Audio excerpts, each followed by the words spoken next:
राजा विक्रमसेन का राज्य सौंदर्यगर दूर दूर तक अपने वैभव, कला और विलासिता के लिए प्रसिद्ध था। संगमरमर से तराशे गए महलों की दीवारों पर रत्न जड़े थे। हर गलियारे में इत्र की खुशबू तैरती थी और कनीजों के पायल की छनक जैसे पूरे राज्य की नब्ज बन चुकी थी। राजा विक्रमसेन सिर्फ तलवार से नहीं, अपनी आंखों से भी दिल जीत लेते थे। चौड़ा माथा, तीखी दृष्टि और रत्न झटित मुकुट उनके सिर पर ऐसे दमकता था जैसे स्वर्ग से उतरे किसी योद्धा का तेज हो। पर इस तेज के पीछे छुपी थी एक अधूरी तृष्णा, जिसे सत्ता, युद्ध या रानी भी पूरी नहीं कर सकी। वो तृष्णा अब धीरे धीरे जाग रही थी, पर किसके लिए ये खुद राजा भी नहीं जानते थे। महल की सेविकाएं दिन भर राजा की सेवा में लगी रहती, लेकिन उन सब में एक नई दासी आई थी, चंद्रिका।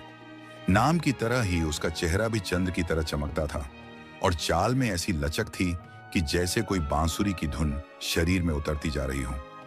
उसका रंग गेहुआ नहीं बल्कि हल्का कांस्य था। उस पर पसीने की हल्की बूंदें और महल की रोशनी में उसका उभरता शरीर एक स्वप्न जैसा लगता था। वो पहली बार राजमहल की दक्षिणी छत पर फर्श धो रही थी।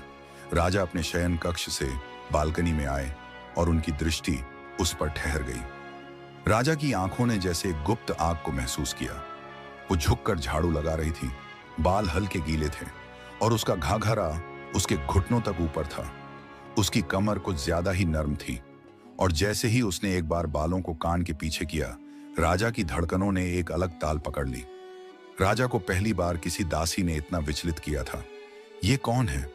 उन्होंने अपनी सखा सेनापति विभास से पूछा। महाराज, नई आई है, नाम है चंद्रिका।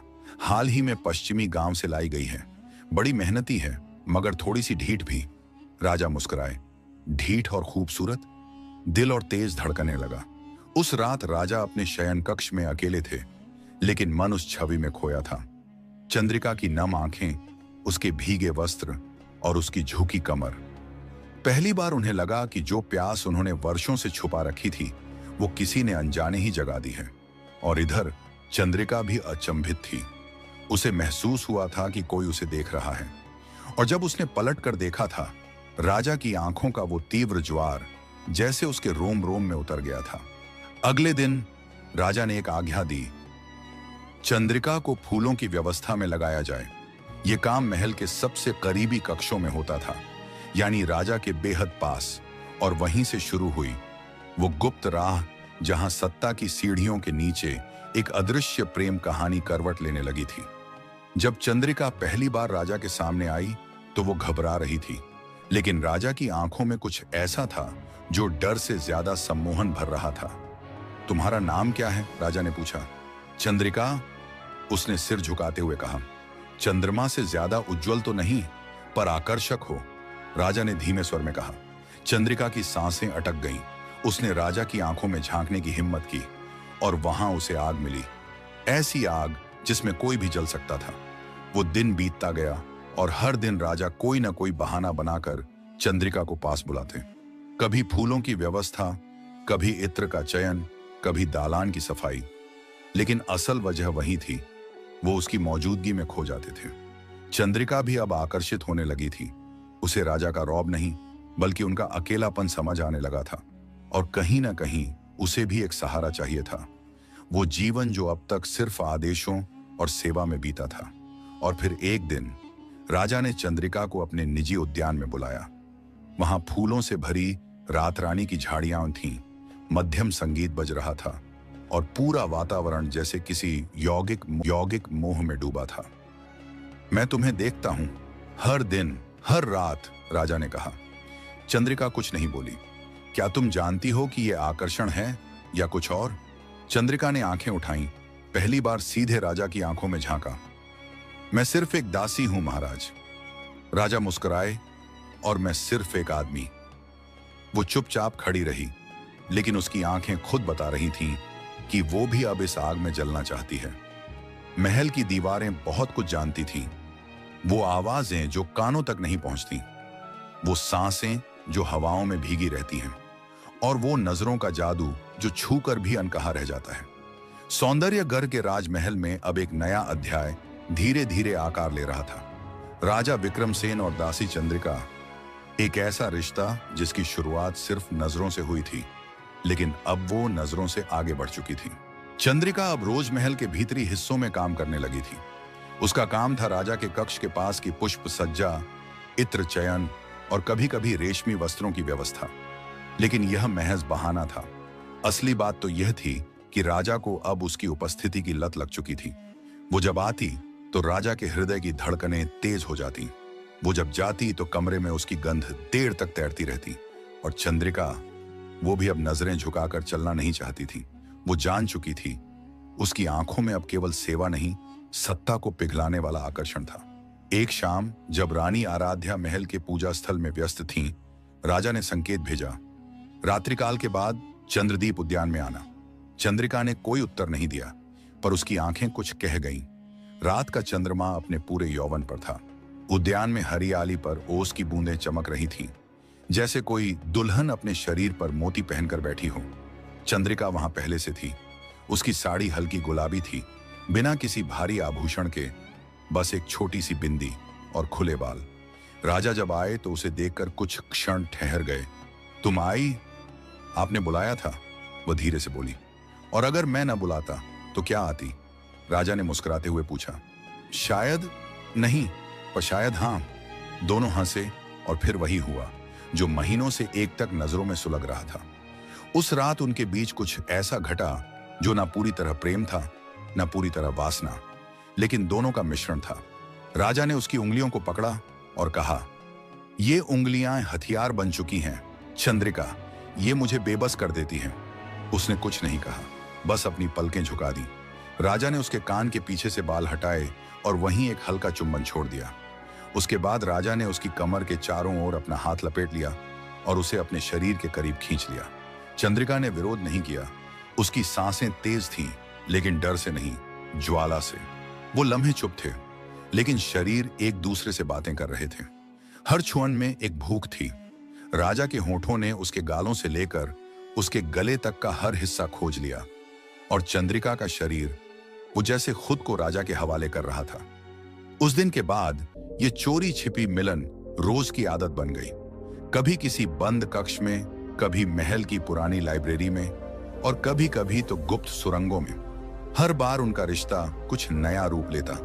अब सिर्फ नजरों का जादू नहीं था, अब शरीर बोलने लगे थे। राजा कहते, तुम्हारे बिना मेरा दिन अधूरा है और रात अध जगी। चंद्रिका मुस्कुराती, आप जैसे राजा के लिए एक दासी का इतना महत्व? राजा उसके होठों को छूकर कहते, तुम अब दासी नहीं, मेरी इच्छा की रानी हो। रात का चांद उस दिन कुछ अलग था, पूरा भरा हुआ और तमतमाया सा, जैसे वो खुद जानता हो कि इस रात कुछ अधूरा पूर्ण होने जा रहा है। राजमहल की छत पर मंद मंद हवाएं बह रही थीं। फूलों की खुशबू से पूरा माहौल नशे में डूबा था। लेकिन असली नशा था उन दो जिस्मों का जो अब तक सीमाओं में बंधे थे, पर आज वो हर बंधन को तोड़ने को तैयार थे। राजा विक्रमसेन ने चंद्रिका को अपने कक्ष में बुलाया था, लेकिन इस बार माहौल बदला हुआ था। कमरे में मोमबत्तियां जल रही थीं, हर कोने में नरम रेशमी चादरों से ढका बिछौना, दीवारों से टपकती सुगंधित लता, और एक शांति जो बाहर के युद्धों से कोसों दूर थी। चंद्रिका अंदर आई, हल्की सुनहरी साड़ी में, बिना गहनों के, बस खुले बाल और आंखों में थोड़ी झिझक। लेकिन जब उसने राजा की आंखों में देखा, वो आंखें अब कोई आदेश नहीं दे रही थीं, वो किसी बंधन में नहीं थीं। वो आंखें अब आमंत्रण दे रही थीं। आज कुछ कहने की जरूरत नहीं, राजा ने कहा, बस महसूस करो। राजा ने उसका हाथ थामा, धीरे से, जैसे कोई मखमल को सहला रहा हो। फिर उस हाथ को होठों तक ले गए और एक लंबा चुंबन दिया। चंद्रिका की आंखें मुंद गईं। राजा ने उसके कंधों से साड़ी का पल्लू धीरे धीरे सरकाना शुरू किया। उसका रोम रोम जैसे जाग उठा था। न वो बोल रही थी, न रोकी, बस सांसों में लहर दौड़ रही थी। राजा ने उसके गालों से लेकर गर्दन तक होठों से रास्ता बनाया। हर स्पर्श जैसे उसकी आत्मा को झंकृत कर रहा था। उसने राजा के सीने पर हाथ रखा और पहली बार उसने अपनी इच्छा को खुलकर स्वीकारा। उसकी उंगलियां राजा की देह पर घूमने लगीं।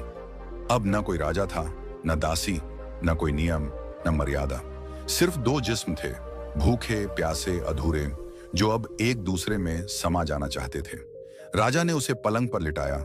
चंद्रिका की सांसें तेज थीं। उसकी आंखें अब डर में नहीं, इच्छा में डूबी थीं।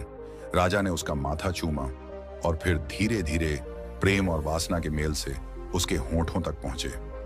होंठों का वो पहला मिलन धीमा, गीला, गर्म और प्यासा, जैसे बरसों की वंचना अब बहने लगी हो।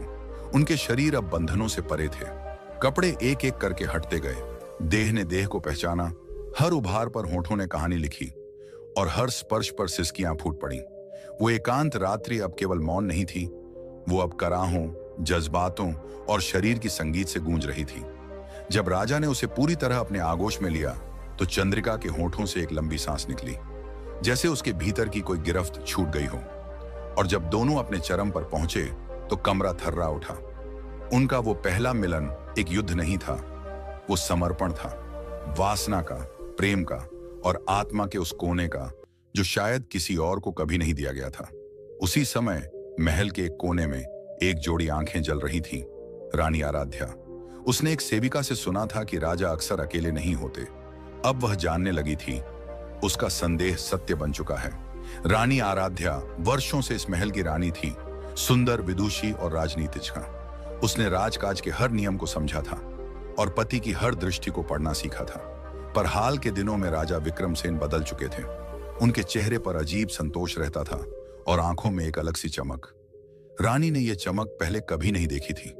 वो चमक जो प्रेम की नहीं, वासना के तृप्ति की होती है। वो कौन है? ये सवाल आराध्या के मन में एक नाग की तरह फुफकारने लगा था। एक रात जब रानी अपने कक्ष में इत्र लगाने बैठी, तब एक पुरानी सेविका कमला धीरे से पास आई और बोली, महारानी, एक बात कहूं पर डरती हूं। डर मत, इस महल में जो भी सच्चाई छुपाई जाती है वो एक दिन आग बनकर सब जला देती है। कमला बोली, राजा इन दिनों दासी चंद्रिका को बहुत बुलाते हैं। वो देर रात तक उनके कक्ष में रहती है और कई बार राजा खुद उद्यान या सुरंगों में अकेले जाते हैं, पर असल में वो अकेले नहीं होते। आराध्या की सांसें थम गईं। चंद्रिका, ये नाम उसके मन में आग की तरह दौड़ गया। रानी ने अगली कुछ रातों तक अपने जासूस सेवकों को राजा की हर गतिविधि पर नजर रखने को कहा और तीसरे दिन ही सूचना आ गई, महारानी, बीती रात राजा और दासी चंद्रिका को पुराने पुस्तकालय में देखा गया। अकेले घंटे भर बाद बाहर निकले और राजा ने चंद्रिका की पीठ पर हाथ रखकर उसे महल के भीतरी हिस्से तक छोड़ा। रानी के सामने अब कोई भ्रम नहीं बचा था। यह अब महज शंका नहीं रही, धोखा था। आराध्या जानती थी, अगर वो सीधे जाकर राजा से सवाल करेगी तो शायद अपमानित ही होगी। राजा अब उसकी बातों में नहीं, चंद्रिका की सांसों में उलझा था। इसलिए उसने राजनीति का रास्ता चुना। दासी को गिराओ बिना हाथ उठाए। उसने सबसे पहले चंद्रिका को महल के सबसे निचले रसोई विभाग में भेज दिया, यह कहते हुए कि अब से उसकी ड्यूटी वहीं रहेगी। राजा तक ये बात न पहुंचे, इसके लिए खास तौर पर सभी सेविकाओं को डरा दिया गया। चंद्रिका को जब रसोई में भेजा गया तो पहले तो उसने विरोध नहीं किया, पर जैसे ही उसने खुद को मिर्च कुटाई, लकड़ी काटने और घड़ों में पानी भरते पाया, उसका आत्मसम्मान छटकने लगा। क्या ये मेरी सजा है? वो मन ही मन सोचती रही। कई दिन बीत गए, राजा से कोई संदेश नहीं आया, ना कोई बुलावा, ना कोई संकेत। चंद्रिका को लगा शायद रानी जीत गई, लेकिन एक दिन राजा ने महसूस किया, चंद्रिका अब महल में नहीं दिखती। वो कई जगह गया, उद्यान, पुस्तकालय, सुरंग, पर कहीं कोई नहीं। जब उसने सेवक से पूछा तो डरते हुए जवाब मिला, महाराज, रानी साहिबा ने उन्हें रसोई विभाग में भेज दिया है। राजा का चेहरा तमतमा उठा। बिना मुझसे पूछे? उस रात राजा ने रानी को बुलाया। राजा ने सीधे पूछा, तुमने चंद्रिका को रसोई में क्यों भेजा? रानी ने मुस्कुराते हुए कहा, एक दासी वहीं ठीक लगती है जहां उसकी औकात हो। राजा की आंखों में लपटें थीं। अगर तुम सोचती हो कि तुम्हारे आदेशों से मैं अपने निर्णय बदल दूंगा तो यह तुम्हारी सबसे बड़ी भूल है। रानी ने पहली बार शब्दों का शस्त्र फेंका।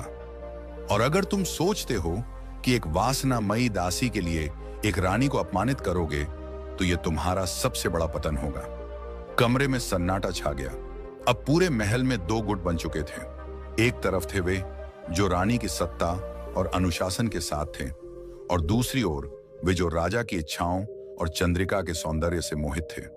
हर दासी, हर सेवक, हर मंत्री अब किसी एक पक्ष में बंटने लगा था। चंद्रिका को अब महल का हर कोना घूरता था और रानी वो रोज एक नई चाल बुनती जा रही थी। लेकिन चंद्रिका अब कुछ नहीं कह रही थी, न विरोध, न आंसू, न शिकायत। उसकी चुप्पी अब एक शक्ति बन चुकी थी और शायद इस चुप्पी के पीछे वो कुछ और सोच रही थी। राजा और रानी अब एक युद्ध भूमि में थे, जहां तलवारें नहीं, शब्द और चुप्पियां चलती थीं। राजा के मन में चंद्रिका थी, रानी के मन में बदला था, और चंद्रिका के मन में अब क्या था ये कोई नहीं जानता था। पर एक बात निश्चित थी, ये महल अब पहले जैसा नहीं रहने वाला था। रानी की चालों के बावजूद राजा विक्रमसेन का दिल चंद्रिका की यादों से कभी दूर नहीं हुआ। जिस दिन से रसोई की कालिख ने चंद्रिका के चेहरे को ढक दिया था, उसी दिन से राजा का चैन भी छिन गया था। राजा अब हर रोज किसी न किसी बहाने से चंद्रिका को देखने की कोशिश करता। कभी गलियारों से गुजरता, कभी झलकुंड के किनारे टहलता, तो कभी रसोई के पास रुककर संयोगवश नजर डाल देता। लेकिन अब ये संयोग नहीं रहे थे, ये एक जुनून था, एक दीवानगी जो राजा को राजा नहीं, सिर्फ प्रेमी बना रही थी। चंद्रिका का शरीर अब भी थका हुआ था, पर उसकी आत्मा जिंदा थी। वो अब भी हर रात उस रात को याद करती जब उसने पहली बार प्रेम को छुआ था। पर अब वो प्रेम दर्द में बदल रहा था। उसकी देह पर अब रसोई के अंगारों के निशान थे और आत्मा पर राजनीति की लानत। लेकिन जब भी राजा उसे देखता, उसकी आंखों में वही वफा की लौ जल उठती। और शायद यही बात थी जो रानी आराध्या को और अधिक बेचैन कर रही थी। रानी को एहसास था कि केवल सजा या तिरस्कार से चंद्रिका को नहीं हटाया जा सकता। अब वक्त था उसके ऊपर गुनाह का आरोप लगाने का। महल के एक सेनापति जनरथ, जो रानी के प्रति वफादार था, को बुलाया गया। रानी बोली, अगर इस दासी को जिंदा रखना है तो इसकी छवि को मारो, आरोप लगाओ, ऐसा कि सारा दरबार इससे घृणा करने लगे।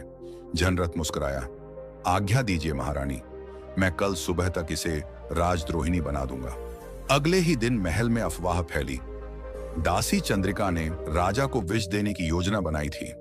उसने अपने सौंदर्य से राजा को भ्रमित कर शासन को अपने हाथ में लेना चाहा। उसने दरबार के गुप्त दस्तावेजों तक पहुंच बनाने की कोशिश की। इन बातों में कोई सच नहीं था, लेकिन राजनीति में सच वो नहीं होता जो घटा हो। सच वो होता है जो बार बार बोला जाए। अब हर कोई फुसफुसाने लगा, क्या ये सच है? क्या राजा प्रेम में अंधा हो गया है? रानी ने राजा को विवश कर दिया कि चंद्रिका के ऊपर लगे आरोपों की सुनवाई खुले दरबार में की जाए। चंद्रिका को हाथ बांधकर भीड़ के सामने लाया गया। जनरथ ने गवाहों की लाइन खड़ी कर दी, जिनमें ज्यादातर डराए सहमे सेवक और सिपाही थे। राजा सिंहासन पर बैठा था, लेकिन उसकी आंखें बेचैन थीं। हर गवाही चंद्रिका को अपराधिनी बना रही थी और उसका मौन उसे दोषी। पर जब आखिर में राजा ने चंद्रिका से पूछा, क्या तुमने ऐसा कुछ किया है? वो बोली, मैंने सिर्फ प्रेम किया था राजन, बाकी जो हुआ वो आपने देखा। अब यदि प्रेम गुनाह है तो हाँ, मैं दोषिनी हूं। दरबार में सन्नाटा छा गया। राजा के लिए यह पल असहनीय था। वो एक ओर रानी, दरबार, मर्यादा और दूसरी ओर चंद्रिका के प्रेम में बंधा था। वो न्याय और भावना के बीच फंस चुका था। उसने चंद्रिका को निर्दोष घोषित किया, लेकिन साथ ही ये भी कहा, जब तक आरोप पूरी तरह न मिटे, चंद्रिका को महल के बाहर एकांतवास में रखा जाए। ये न्याय था, पर अधूरा। लेकिन चंद्रिका को केवल महल से नहीं निकाला गया, उसके साथ निकली एक बेचैनी जो पूरे राज्य में फैलने लगी। दासियों, युवकों और आम जनता में यह चर्चा फैल गई, राजा का प्रेम गुनाह बन गया। क्या सच्चाई की कोई कीमत नहीं? कुछ वफादार सिपाही, कुछ विद्रोही सेवक और कुछ प्रजा के जागरूक युवक अब एकजुट होने लगे। उनका मानना था, अगर रानी सत्ता का दुरुपयोग कर सकती है तो राजा को भी अपना प्रेम बचाने का अधिकार है। महल से बाहर जंगल की एक कुटिया में जब चंद्रिका को रखा गया तो उसने फैसला किया, अब मैं लौटूंगी, पर अब केवल प्रेमिका नहीं, अब मैं बनूंगी उस अन्याय के विरुद्ध खड़ी एक शक्ति। उसने व्रत लिया, जब तक सच की जीत नहीं होती, मैं इस शरीर को राजा के स्पर्श से नहीं छूने दूंगी। चंद्रिका को महल से निष्कासित किए 3 मास बीत चुके थे। जंगल में रहते रहते उसकी देह झुलसी, पर उसका आत्मबल तेजस्वी हो गया। वो अब प्रेम की आग से नहीं, अन्याय की चिंगारी से जल रही थी। और इस आग में कई और आत्माएं तप चुकी थीं। पूर्व रसोइये, पुराने सैनिक, कुछ मंत्री और दासियां, सब चुपचाप जुड़ने लगे थे। ये क्रांति तलवारों से नहीं, विचारों से जन्म ले रही थी।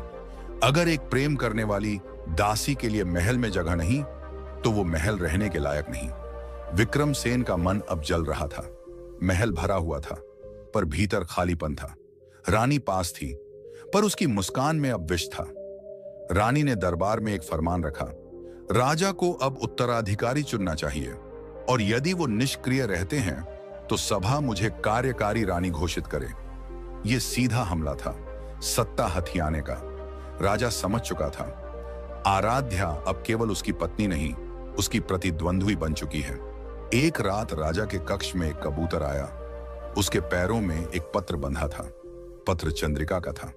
राजन, मैं लौटना नहीं चाहती, पर सच लौटेगा, और यदि आप आज भी न्याय के पक्ष में हैं, तो उस दिन के लिए तैयार रहिए, जब जंगल का हर पत्ता आपको देखेगा और हर चींटी पूछेगी, क्या आप राजा हैं? राजा की आंखें नम हो गईं। उसे एहसास हो गया, अब या तो वो टूट जाएगा या सत्ता की दीवारों को तोड़ डालेगा। पूर्णिमा की रात, महल सोया हुआ था, पर जंगल जाग गया था। चंद्रिका के साथियों ने एक एक कर महल के बाहर के पहरेदारों को बेहोश किया। गुप्त मार्गों से कक्षों तक पहुंचे, लेकिन यह युद्ध खून के लिए नहीं था, यह सत्य को जगाने के लिए था।